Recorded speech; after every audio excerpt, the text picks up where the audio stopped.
Hey, Joe Proto here with one of the keys to understanding acceptance.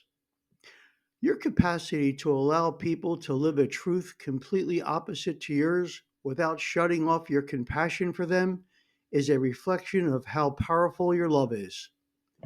Remember, acceptance doesn't require your agreement or approval.